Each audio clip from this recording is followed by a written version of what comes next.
This is the introduction for the course Following a Spiritual Path, Recovering from Religion. I'm Elsie B. Smith from elsiebsmith.com. We live in a world where people are either disillusioned with religion or they become fanatics who insist on getting the world to follow their one and only religion. The middle path of accepting religion and living according to their religious beliefs seems to be the domain of an older generation.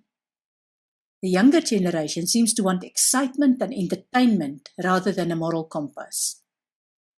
This lack of focus and balance has left much of the world in a space where they can't see their way back to the constraints of religion, and they find themselves in a moral void from which they don't see their way forward. But is there an alternative to either a restrictive dictatorial religion, whichever one you are disillusioned with, or a moral void of fear, guilt, disappointment, and cynicism? Yes, there is. I call it following a spiritual path. But what is a spiritual path? Does it mean you have to play with crystals and have your fortune told? Does it mean becoming a vegan while your body screams for the taste of bacon? Or rejecting all Western medicine when you need to have a broken bone set? Does it mean proving your moral superiority in some way by telling the world that you are now spiritual and no longer religious? Here's a question for you. How would you define following a spiritual path? What has brought you here? No, you don't need to go to any extreme. You need to find your own path.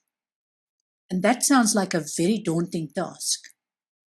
If you've already turned your back on the scriptures of whatever religion you've been exposed to, then where do you find your compass? What do you need to look out for? What do you need to associate with? And what do you need to stay away from?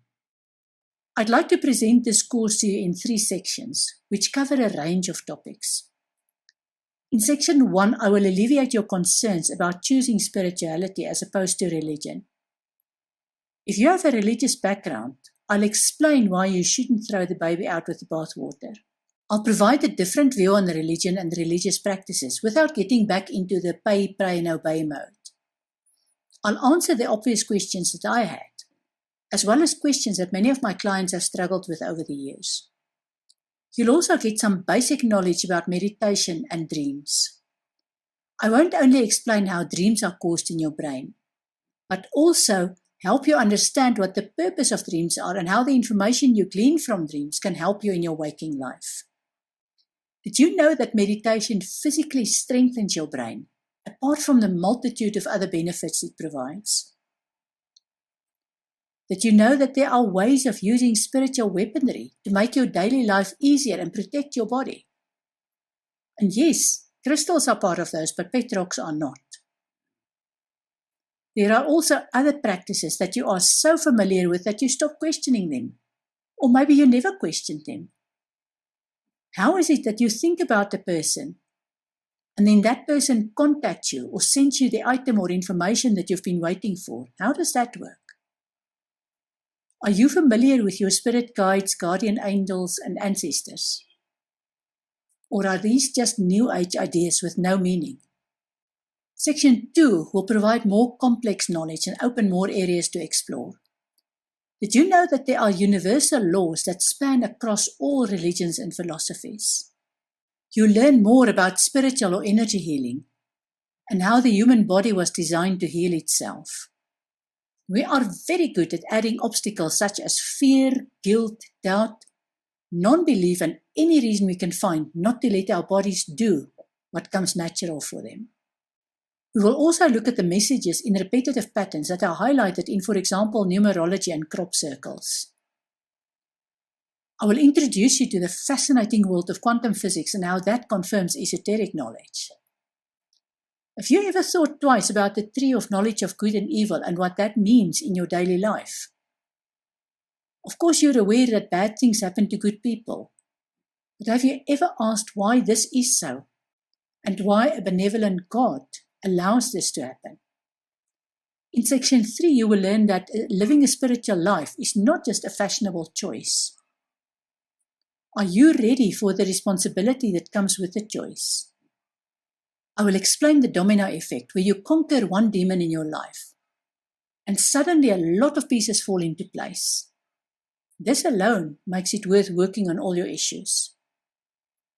We will look at the principles of energy healing and how you can apply them in your life.